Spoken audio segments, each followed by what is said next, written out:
wabarakatuh. Halo sahabat, kembali kita bertemu lagi ya dalam pembahasan soal IPS. Kali ini adalah untuk kelas 8, yaitu tugas evaluasi ya. Ini ada pada halaman 138. Sahabat bisa melihatnya sendiri ya, tertera halamannya ya.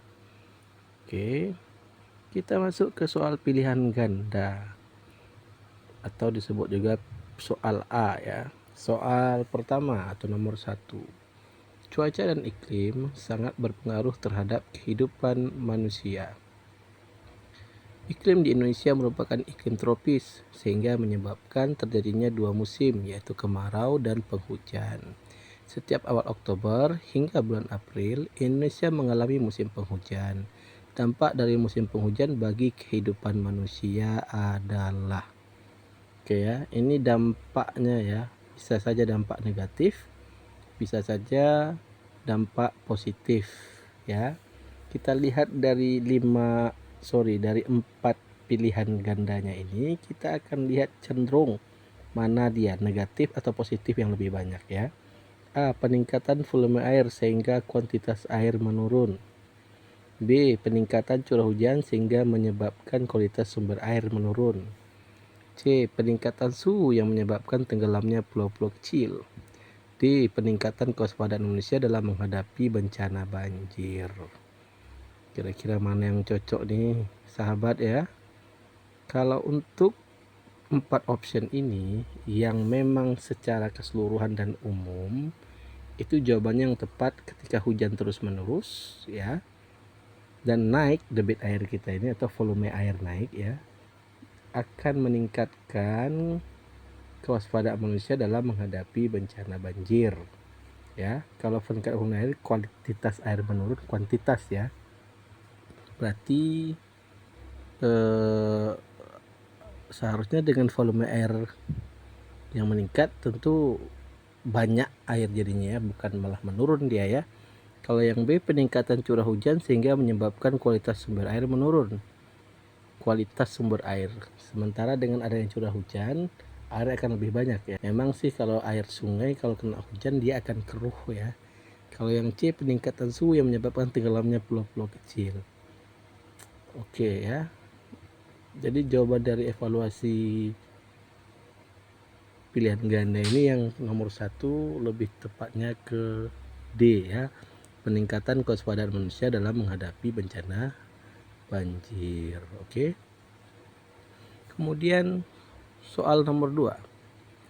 Setiap wilayah di muka bumi memiliki bentuk dan karakteristik masing-masing. Perbedaan antara wilayah satu dan yang lain juga mempengaruhi berbagai aktivitas ekonomi masyarakat setempat. Daerah dataran rendah memiliki komoditas ekonomi yang cukup beragam daripada daerah pegunungan. Faktor alam yang dapat melatar belakangi hal tersebut adalah, kita lihat kata kuncinya ya. Kata kuncinya yang ditanya di sini kita tanyakan ulang ya. Kenapa daerah dataran rendah memiliki komoditas ekonomi yang cukup beragam daripada pegunungan? Berarti yang kita ambil di sini adalah daerah komoditi rendah ya, bukan di komoditi pegunungan. Kalau dijawab mengapa, tentu karena ya, karena di komoditas dataran rendah ini ya, akses jalan bagus. Itu yang pertama, daerahnya datar ya. Kemudian akan banyak profesi di sana dan menjadi pusat kota biasanya ya, dataran rendah ini ya. Kalau kita lihat dataran rendah memiliki akses yang lebih mudah dijangkau, masuk di kategori 1 tadi ya. Yang B, daerah dataran rendah merupakan daerah subur. Yang C, daerah pegunungan memiliki suhu dan curah hujan yang tinggi, berarti bukan masuk dia ya. D, daerah pegunungan merupakan daerah yang tinggi. C dan D kita eliminasi ya. Sisanya A dan B. Kira-kira apa jawabannya ya? Apakah banyak fasilitas di sana, menjadi pusat apa? Karena daerah rendah merupakan daerah subur ya. Yang cocok itu dan paling pas itu menurut saya adalah A ya. Daerah dataran rendah memiliki akses yang lebih mudah dijangkau ya. Ketika dia mudah dijangkau, tentunya akan mudah juga untuk membuat komoditas-komoditas yang lebih beragam di daerah dataran rendah dan membuat mata pencariannya juga beragam-ragam ya. Nomor 3 ya. Setiap negara memiliki pertumbuhan penduduk yang berbeda-beda. Indonesia merupakan negara yang memiliki jumlah penduduk lebih dari 250 juta jiwa. Pertumbuhan penduduk yang besar tanpa diimbangi dengan penekanan jumlah penduduk akan menyebabkan permasalahan di segala bidang. Masalah yang mungkin muncul di masyarakat dalam bidang sosial. Ini bidang sosial ya. Bidang sosial itu banyak masalahnya. Ada pengangguran, kriminalitas ya. Ada ledakan penduduk, ada jadinya miskin, pemukiman jadi kumuh, kekurangan pangan, kesenjangan sosial ya, itu permasalahan sosial semua ya. Kita lihat yang A, minimnya lapangan kerja. B, rendahnya tingkat pendidikan masyarakat. C, meningkatnya angka kriminalitas. Dan D, rendahnya tingkat pendapatan masyarakat. Kira-kira dari 4 item ini, mana yang lebih umum jawabannya, menyeluruh ya? Apabila rendahnya tingkat pendapatan masyarakat disebabkan oleh minimnya lapangan pekerjaan, orang menganggur, tentu akan menjadi rendah juga pendidikan masyarakat karena nggak mampu bayar uang sekolah ya. Kemudian meningkat angka kriminalitas karena banyak juga yang pengangguran, tentu dia mencuri, buat kriminal agar bisa mencukupi kehidupannya ya. Berarti yang pas itu adalah minimnya lapangan pekerjaan. Untuk nomor 3 ya. Sekarang kita lanjut ke nomor 4 ya. Soal nomor 4. Seorang guru mata pelajaran IPS mendapat surat tugas mengajar di Kabupaten Tarakan. Kemudian beliau mendapatkan surat mutasi pindah ke Kota Palangkaraya. Mobilitas sosial yang dialami seorang guru ini adalah, ini mobilitas ini pergerakan ya, perpindahan ya. Ada A vertikal, B ada horizontal, C vertical sinking, D vertical climbing. Guru pindah daerah ya. Kita harus pahami dulu ini mobilitas sosial guru ini. Ketika mobilitas itu ke atas dan ke bawah, itu garisnya gimana ya? Vertikal kah atau horizontal? Ya. Vertikal kah atau horizontal? Vertikal itu dia tegak lurus ya. Vertikal itu dia tegak lurus, berarti atas ke bawah. Kalau horizontal itu dia mendatar ya, garis membujur dia ya, garis lintang ya. Kalau seandainya suatu daerah itu disebut dengan istilah atas dan bawah, berarti ada daerah yang di bawah dong, ada juga daerah yang di atas.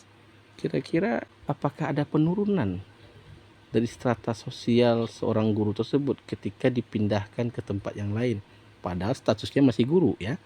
Berarti itu tidak ya. Ada vertikal di sini ya, ada istilah vertical sinking ya. Sinking itu vertikalnya itu adalah penurunan kedudukan sosial seseorang atau kelompok dalam masyarakat ya. Dari yang tadinya di atas kemudian menjadi di bawah. Kemudian ada vertical climbing ya. Climbing ini kayaknya seperti orang naik gunung aja ya. Vertical climbing ya. Jadi vertical climbing ini ya, tentu dia juga mobilitas yang naik ya. Kalau yang tadi turun sekarang naik. Berarti kalau kita ambil kesimpulannya, ini jawabannya adalah B, horizontal ya. Karena tidak ada kedudukan yang turun di mobilitas dari guru IPS ini ya. Kita lanjut ke soal kelima. Perhatikan pernyataan berikut. Satu, syarat untuk masuk Islam sangat mudah, yaitu hanya dengan mengucap 2 kalimat syahadat. 2, terdapat paksaan dari raja untuk memeluk agama Islam. 3, agama Islam tidak mengenal sistem kasta. 4, proses penyebaran Islam di Indonesia dilakukan secara damai tanpa kekerasan. 5, memiliki upacara tradisi yang mengharuskan keikutsertaan masyarakat. Berdasarkan pernyataan di atas yang merupakan pernyataan bahwa penyebaran Islam dengan mudah ke Indonesia adalah ya, dengan mudah ya. Yang pertama, syarat masuk Islam gampang. Berarti nomor 1 masuk di kategorinya ya. Kemudian agama Islam tidak mengenal kasta ya. Sementara kita paham Hindu itu ada kastanya ya. Kemudian Islam dimasukkan dengan jalan damai atau tanpa kekerasan. Berarti 1, 3, dan 4. Untuk jawaban nomor 5 itu adalah B. Baiklah sahabat, sekarang kita coba masuk ke soal esai ya. Soal esai untuk yang pertama ya.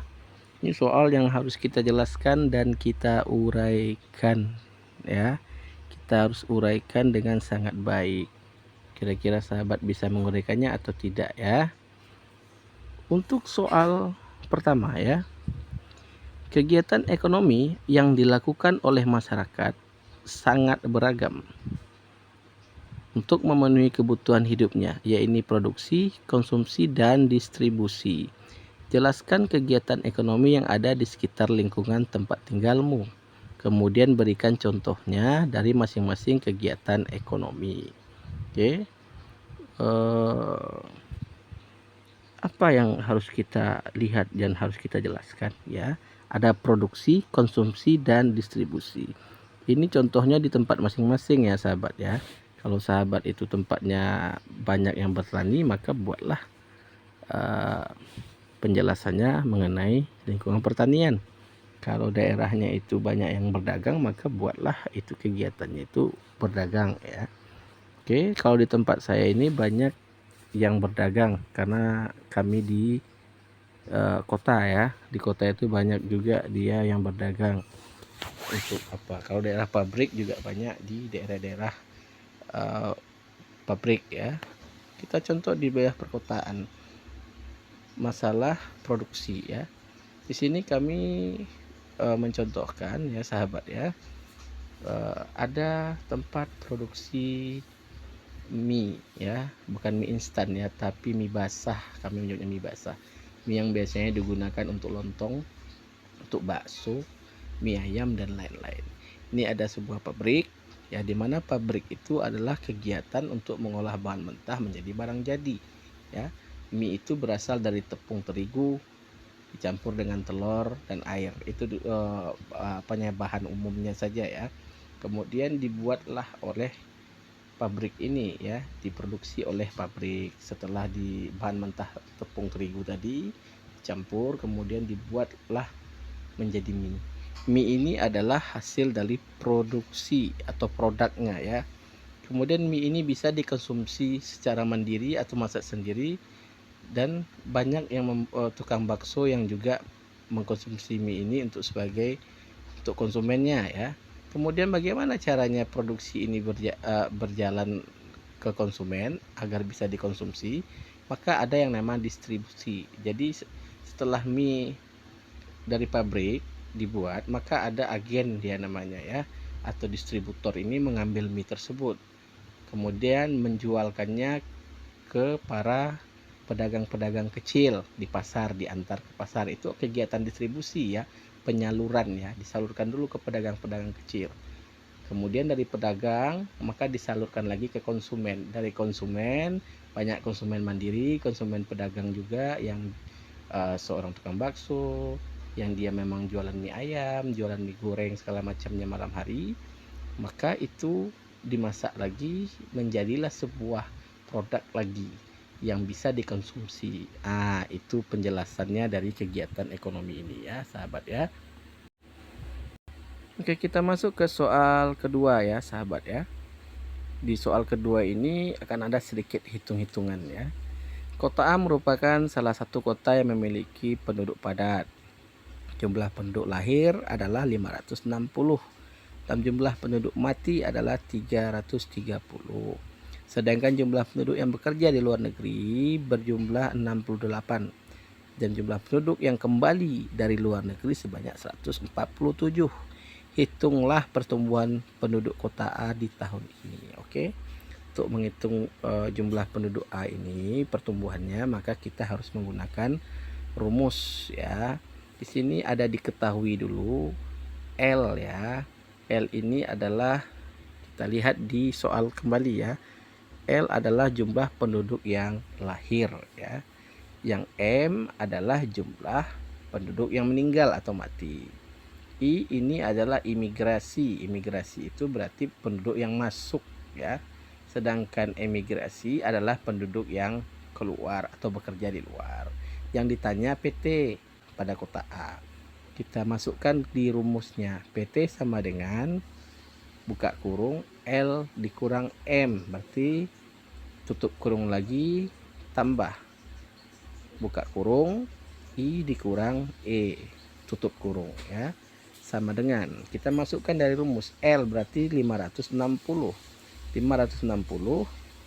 dikurang M berarti 330, kita tutup kurung plus atau tambah buka kurung lagi I itu imigrasinya 147 atau 147 dikurang dengan penduduk emigrasi ya 68 tutup kurung. Kemudian kita dapatkan jumlahnya bahwa 560 kurang 330 jadinya 230. Kemudian 174 dikurang 68 ya jadinya 79. Ditambahlah antara jumlah LM ya L dikurang M ini, kemudian I dikurang E ini ditambah dengan hasil 309. Jadi itulah jumlah dari penduduk kota A. Sekarang kita lihat soal ketiga ya.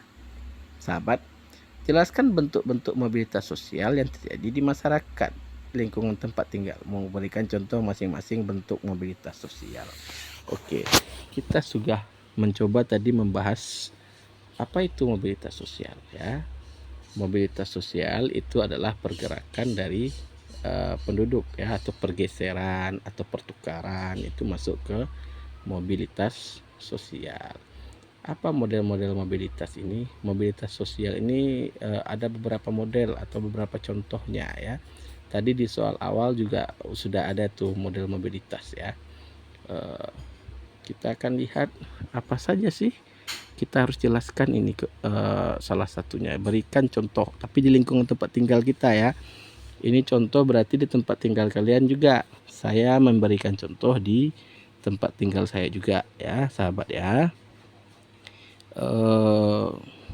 Di mobilitas ini lingkungan tempat tinggalmu, berikan contoh dari masing-masing mobilitas sosial. Oke, ada yang namanya mobilitas horizontal ya, mobilitas horizontal. Udah tahu horizontal tadi sahabat? Mobilitas horizontal ini adalah mobilitas yang secara tidak langsung itu adalah perpindahan secara ke strata yang sama. Berarti kalau kita contohkan ya, ini seperti kita itu berpindah dari satu kota ke kota lain ya, berpindah dari satu kota ke kota lain ya. Contohnya ya, perpindahan penduduk dari tanah air sendiri ke negara lain untuk menetap di sana. Itu mobilitas horizontal apa tidak? Itu masuk ya, perpindahan penduduk yang kembali ke tanah airnya. Ada beberapa macam mobilitas di sini ya, jenis-jenis mobilitas penduduk, karena dia perpindahan itu penduduk yang keluar dari daerah istimewa Yogyakarta yang tidak tinggal menetap. Itu masuk ke contoh mobilitas. Kita lihat dulu. Pertama ada imigrasi ya.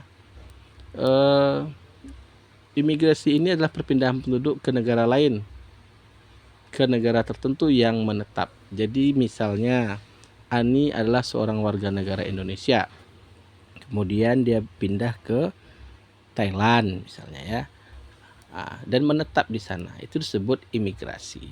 Kemudian ada imigrasi. Apa beda imigrasi dan emigrasi? Oke, kalau imigrasi ini belum tentu nih orang asli Indonesia yang pindah, bisa saja si Ani bukan orang Indonesia ya. Tapi kalau emigrasi sudah dipastikan Ani adalah orang Indonesia yang pindah ke luar negeri, yaitu Thailand, untuk tinggal menetap di sana. Kemudian ada remigrasi ya, perpindahan penduduk yang kembali ke tanah airnya. Berarti si Ani yang tadi di Thailand kembali ke Indonesia karena dia seorang orang asli Indonesia. Itulah beberapa contoh dari mobilitas sosial ya. Sekarang kita coba soal keempat ya. Uraikan proses masuk Islam ke Indonesia. Nah, ini menguraikan ini mungkin cukup panjang ya sahabat ya. Kita buat simpel ya. Penguraian Islam masuk ke Indonesia. Oke, kita buat beberapa macam kita ambil dulu sampel masuknya Islam ke Indonesia.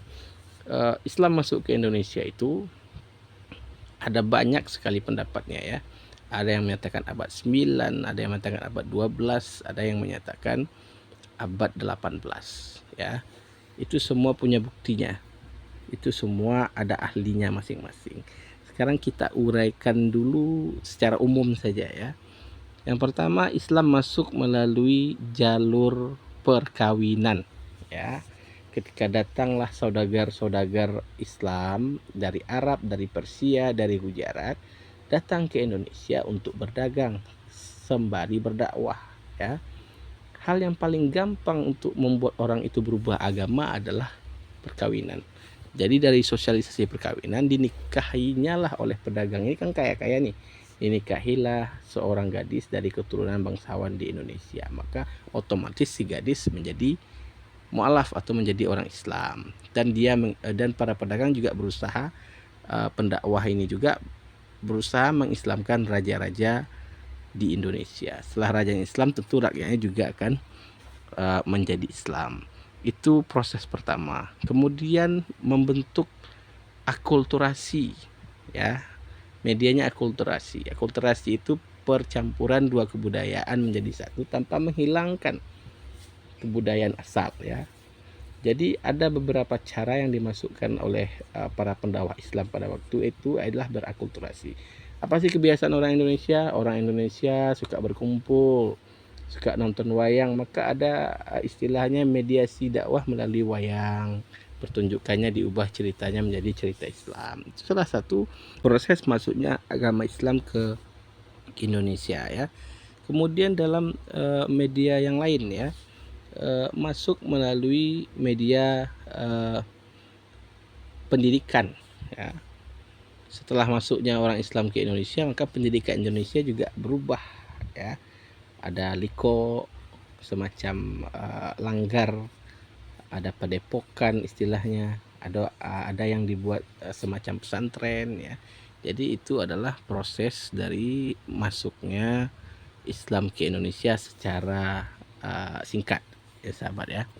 Kemudian soal nomor 5, deskripsikan salah satu kerajaan Islam yang berkembang di Indonesia bagian barat. Oke, deskripsikan berarti kita semacam memberikan ulasan singkat atau cerita singkat kepada kerajaan tersebut. Sekarang kita ambillah salah satu kerajaan tertua di Indonesia yang berbasis Islam ya. Kerajaan pertama yang dikatakan sebagai kerajaan pertama yang berdiri dalam basis Islam itu adalah Kerajaan Samudra Pasai ya. Kerajaan Samudra Pasai itu adanya di Pasai, Aceh, Loksmawe ya. Jadi dari kerajaan itu asal muasalnya adalah kerajaan Perla atau Perula namanya dulu ya, yang masih beragama Hindu. Masuklah kapal nakoda Khalifah ke Perla, kemudian nikahlah Pangeran Salman ya dengan Putri Mayang Seludang dari Perla tersebut. Keturunannya inilah yang akan membentuk kerajaan Pasai. Jadi kerajaan Pasai adalah kerajaan Islam pertama di Nusantara atau di Indonesia ini ya. Dalam cerita bakalnya kerajaan Pasai ini mampu menguasai wilayah Aceh dengan sangat baik ya, dan kerajaan Pasai ini adalah kerajaan Islam yang sangat baik dalam mendakwahkan Islam. Bahkan satu Sumatera bisa didakwahi oleh kerajaan Pasai. Kemudian kerajaan Pasai ini berganti dengan kerajaan Aceh yang lebih kuat lagi ya, yang mampu menjadi kerajaan yang menahan serangan dari beberapa negara asing pada saat itu. Oke, sahabat, sampai di sini dulu ya penjelasan kita hari ini. Bagi ada yang kurang-kurangnya, kita mohon maaf. Ada yang mau dikoreksi silahkan dikoreksi ya sahabat. Sampai jumpa lagi. Assalamualaikum warahmatullahi wabarakatuh.